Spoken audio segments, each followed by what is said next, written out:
Imagine a city so vast, so powerful, that the ancient world called it the center of the universe. A place where kings walked among gods, where wealth poured in, like the Tigris in flood, and where the very walls seemed to breathe ambition. This was Nineveh, once the largest, the richest, the most feared city humanity had ever built. More than 2,700 years ago, on the eastern banks of the mighty Tigris, it rose like a dream carved in stone and clay. Its walls stretched 12 kilometers, studded with 15 colossal gates, guarded by winged lions with human faces, Lamasu, whose stone eyes watched over an empire that swallowed nations whole. Inside, palaces gleamed with white limestone and gold, libraries held 30,000 clay tablets of the world's knowledge, and gardens bloomed so impossibly green that some still whisper they were the true hanging gardens of legend. For a fleeting golden age under kings like Sennacherib and the scholar king Ashurbanipal, Nineveh was not just a capital, it was the pinnacle of civilization itself. The heart of the Neo-Assyrian Empire, the jewel of Mesopotamia. A name that echoed terror and wonder from the deserts of Egypt to the mountains of Anatolia. Yet in the blink of history's eye, it vanished. In 612 BC, flames devoured those towering walls. Allies turned enemies, Medes, Babylonians, Scythians reduced the invincible city to ash and rubble. A place once so great that it took 3 full days to walk across it. Gone in a matter of days, its palaces became tombs. Its streets filled with the unburied dead, and then silence. For over 2,000 years, the greatest city the ancient world had ever known lay forgotten beneath the dust. Today, modern Mosul rises over those same ruins, scarred by war, yet still whispering the past. How does a civilization reach such breathtaking heights? Only to crash into oblivion in a single, apocalyptic moment. This is the story of Nineveh. The rise, the glory, the cataclysm, and the fragile echo that still calls to us across the ages. Welcome to the greatest city that ever fell. Vaughn, you know, when we picture ancient cities, we often jump straight to the glittering palaces and conquering kings.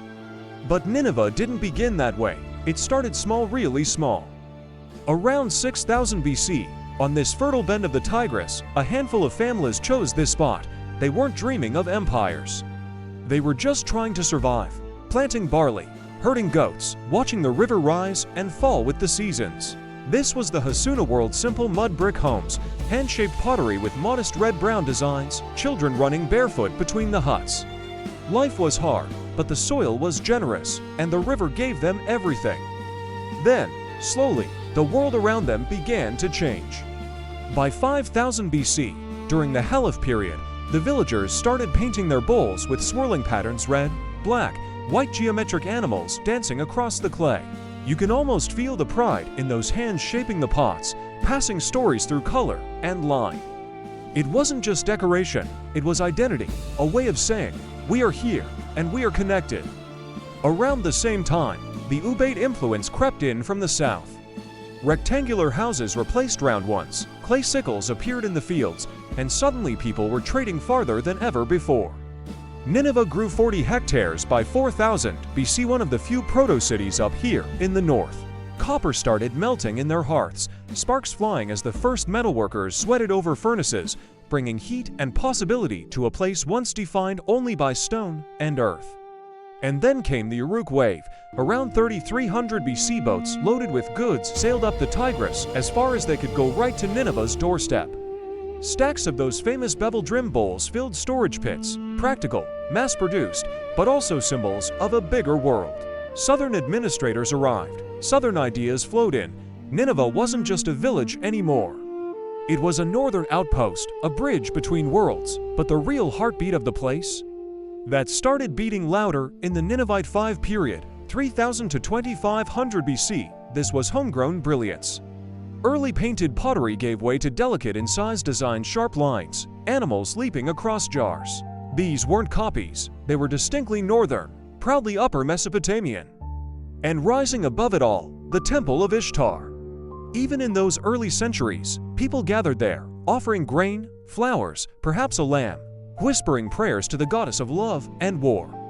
Can you imagine the scene? Smoke curling upward, voices rising in the dusk, a community bound not just by survival, but by something deeper: hope, fear, wonder. From those first humble fields to the first sacred flames, Nineveh wasn't built by accident. It was shaped by people who adapted, traded, loved, fought, and believed. And in that quiet, persistent human story lies the true beginning of something extraordinary.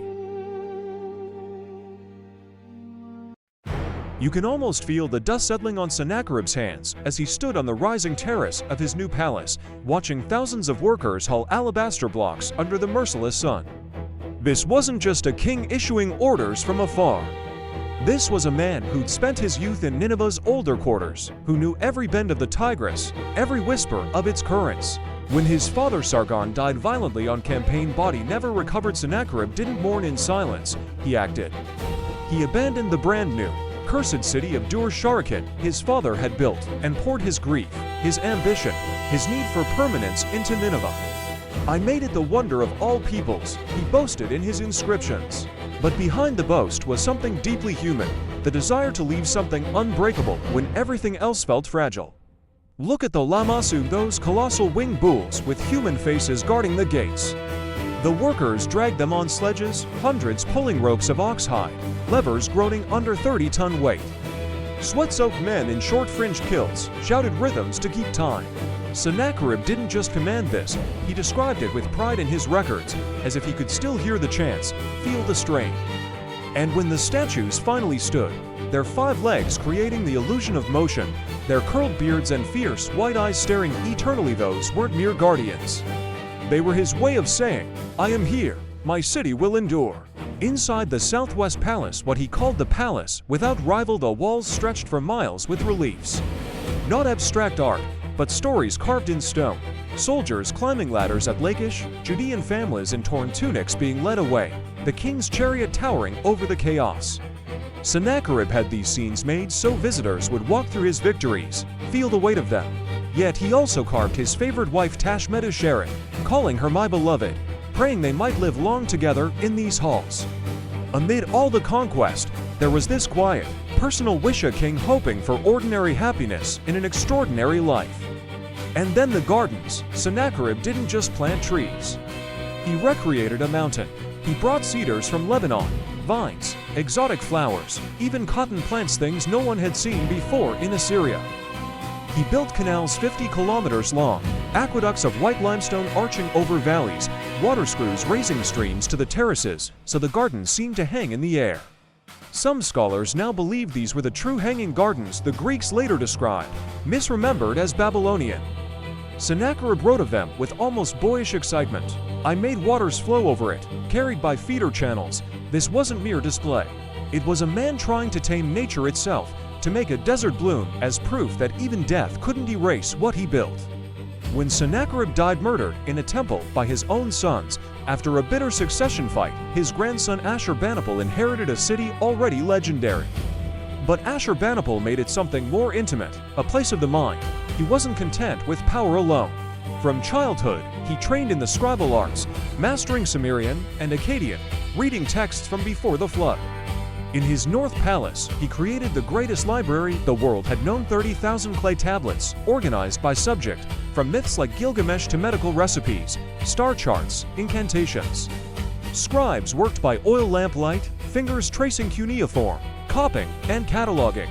Ashurbanipal boasted he could read the old scripts himself, a skill even kings rarely possessed. "I acquired intelligence," he wrote, "the wisdom of Nahum." This wasn't propaganda. It was a scholar king's confession. Knowledge mattered to him more than conquest, yet he was no recluse. The lion hunts in the palace reliefs show him charging in his chariot, spear thrust into a leaping beast, blood dripping from golden fur. These were public spectacles, ritual theater proving the king could master chaos. But look closer. The dying lions, eyes wide in pain, are rendered with startling sympathy. Ashurbanipal captured suffering in stone, not just triumph. And in his garden banquets, he and Queen Libelie-Sheret recline under grape arbors, attendants fanning them, while the severed head of a defeated enemy hangs from a tree nearby. Beauty and brutality side by side. That's the human truth of empire. Power always carries its shadows. In those final decades, Nineveh pulsed with life, 150,000 souls moving through white painted walls, markets filled with tribute from Egypt to Elam, torches lighting the gates at night, smoke from 30,000 roofs rising like incense. Priests chanted in Ishtar's temple, scholars debated in Nabu's shrine, children ran along canals fed by mountain streams. Sennacherib's canals still flowed. Ashurbanipal's tablet still spoke. This was no cold monument. It was a living city, shaped by men who feared oblivion, who loved, fought, built, and dreamed on a scale that still staggers us. But empires, like people, carry their contradictions. The same hands that carved wisdom and gardens also carved war. The same kings who sought immortality through stone would see their world burn. Yet in those golden years, Nineveh wasn't just the pinnacle of ancient power. It was proof that even tyrants can yearn for beauty, even conquerors can crave understanding, and even the mighty city is built by ordinary human longing. Picture a Jewish traveler standing on a distant ridge, heart pounding as he first sees Nineveh. Not just a city, a monster of white walls and towering lamassu, guardians whose stone faces stare without blinking. To the people of Judah and Israel, Nineveh wasn't abstract evil, it was real, personal terror. In 701 BC, Sennacherib's army came like a flood. They battered Lachish, our own town, with six-wheeled rams, ladders, and fire. Assyrian soldiers climbed in scale armor, beards curled, spears gleaming, while our people hurled stones from the ramparts in desperation. When the city fell, families were dragged away in chains, long-haired fathers, mothers clutching children leaving behind smoke and severed heads on stakes. The reliefs Sennacherib carved in his own palace show it proudly, captives kneeling, blood on alabaster, the king enthroned like a god. To us, that was Nineveh, the city of bloodshed, full of lies and plunder, as Nahum would later spit the words. A place that could swallow nations and feel nothing. Yet the same city appears in another story, one that still unsettles us. Jonah, a reluctant prophet from Gath-Hepher, walks through those same massive gates. He expects fire from heaven. Instead, he finds people who listen. The king himself, Sennacherib's grandfather or great-grandfather, rises from his throne, strips off royal robes, puts on sackcloth, sits in ashes, and decrees a fast. Men, women, even cattle covered in rough cloth, crying out to God, and God relents. The city is spared. Think about that for a moment. The very empire that crushed Lachish, deported our kin, and bragged about it on palace walls, was also capable of collective repentance. In the eyes of Jewish memory, Nineveh becomes two truths at once: the nightmare of imperial cruelty that scarred generations, and the haunting proof that even the mightiest can turn, can feel remorse, can be forgiven. That tension, terror, and unexpected mercy makes Nineveh more than history. It makes it a mirror we still look into, asking, what would we do if the enemy showed a heart? Imagine the summer heat of 612 BC pressing down on Nineveh like a judgment. For 3 grueling months, Nabopolassar's Babylonian soldiers, tough men in long tunics, their faces etched with years of grudge, had camped along the Tigris. Beside them, Syaxares Medes in trousers and short beards, horse lords from the hills, and wild Scythian riders with pointed caps, bows drawn taut. They weren't faceless hordes. These were fathers who'd lost homes to Assyrian raids, brothers avenging deported kin. Across the white walls, Assyrian defenders curled beards matted with sweat, fringed kilts, blooded gripped spears, knowing every breach meant family slaughtered. It started at dawn with rams pounding Mashki Gate, 6-wheeled beasts splintering stone, while ropes strained in calloused hands. Archers loosed flaming arrows, streaks of orange igniting flat roofs, wooden beams groaning as flames clawed upward. When the walls cracked near Halsey Gate, Medes poured through like a flood, spears thrusting into bellies of boys, barely old enough to shave. House by house, they fought, Babylonian curved swords clashing against Assyrian iron, a mother shielding her child in a doorway, only to fall with a scream, swallowed by dust. The southwest palace became hell. Orange fire licked Sennacherib's alabaster reliefs, lion hunts warping in the heat, corridors filling with choking black smoke. Guards dragged women and elders through collapsing halls, their tunics catching sparks.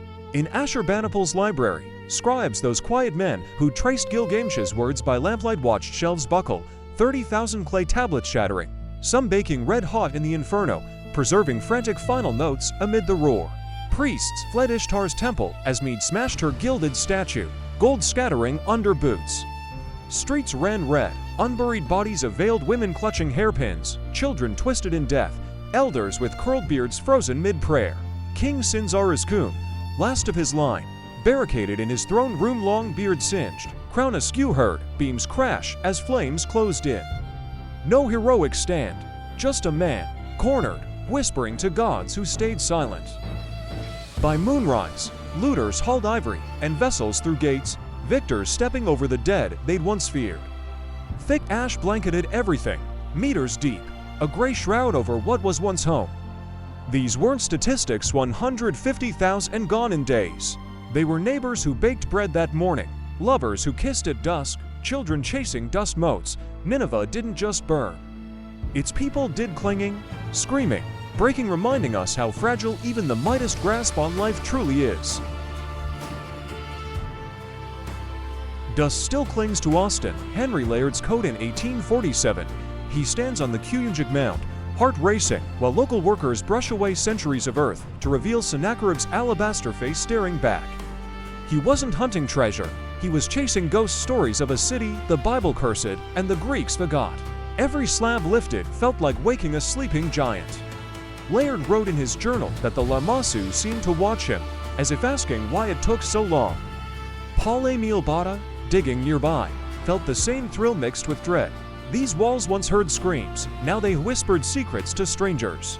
For more than a century, Iraqis and international teams returned, carefully brushing clay tablets from Ashurbanipal's library, documenting every cracked relief, every child's bone at Halsey Gate. They worked knowing the past was fragile, that forgetting again would be another kind of violence. Then came 2014 to 2017. Men with jackhammers shattered the Mashki Gate, dynamited Nergal's five-legged guardians, turned Jonah's tomb into rubble. Not soldiers this time, but ideologues who hated what Nineveh represented: complexity, beauty, contradiction. Local people watched from rooftops in Mosul, helpless, as pieces of their shared history were ground to powder. Yet in 2018, when the fighting stopped, the same people returned. Iraqi restorers, young men and women in white coats, sat for hours piecing alabaster fragments together with epoxy and steady hands. They rebuilt Lamassu replicas, not to hide the scars, but to honor them. In 2023, the archaeological park reopened. Families walked wooden paths under golden sunsets. Children touched stone that once felt terror, now felt wonder. Today Mosul breathes around the mound. Cafes hum, schools fill, life insists on continuing. An Iraqi archaeologist, headscarf tied back, logs a tablet shard on her digital screen, smiling at a detail that survived. She knows Nineveh isn't reborn in the fairy tale sense, it never fully died. Its people then, and now, carried the story forward, one careful brushstroke at a time. From the hands that buried it, to the hands that unearthed it, to the hands that protect it, today Nineveh teaches us the most stubborn human truth. Even empires fall, but memory, if someone cares enough, refuses to stay buried.